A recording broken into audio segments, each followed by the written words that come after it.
बोला बोला डमरू वाले बाबा की। DJ Manish Surya music Sugauli. एसो बाबा के जलवा चढ़ाई बे पंडित बोलाई बे काशी से, एसो बाबा के जलवा चढ़ाई बे पंडित बोलाई बे काशी से हो। अरे सैया ड्राइवर बोलबम ना चलब तो सुन चल जाए संगे खलासी के। अरे सैया ड्राइवर बोलबम ना चलब तो सुन चल जाए संगे खलासी के, तो सुन चल जाए संगे खलासी के। डीजे मनीष रक्सौल। अरे सैया ड्राइवर बोलबम ना चलब तो सुन चल जाए संगे खलासी के। चढ़ल बाटे सावन जब से बाड़ा न साथ हो, सैया ड्राइवर तोह से करब न बात हो, करब न बात हो। चढ़ल बाटे सावन जब से बाड़ा न साथ हो, सैया ड्राइवर तोह से करब न बात हो, करब न बात हो।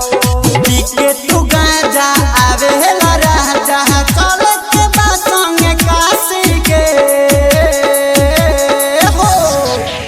अरे सैया ड्राइवर बोलबम ना चलब तो सुन चल जाए संगे खलासी के। अरे सैया ड्राइवर बोलबम ना चलब तो सुन चल जाए संगे खलासी के, तो सुन चल जाए संगे खलासी के। डीजे मनीष रक्सौल।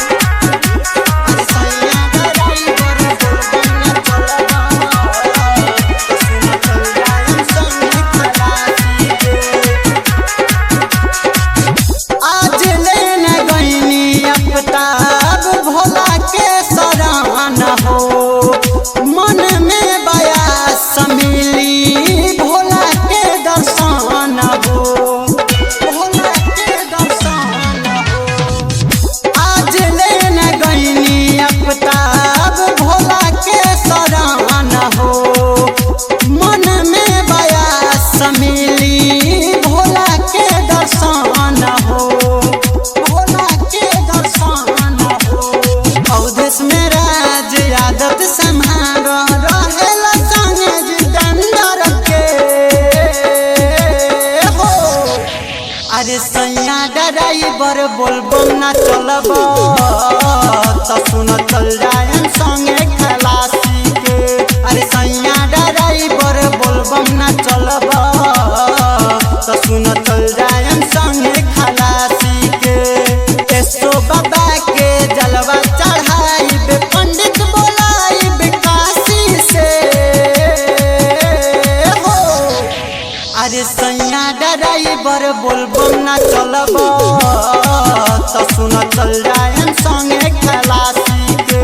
अरे सैया ड्राइवर बोलबम ना चलब तो सुन चल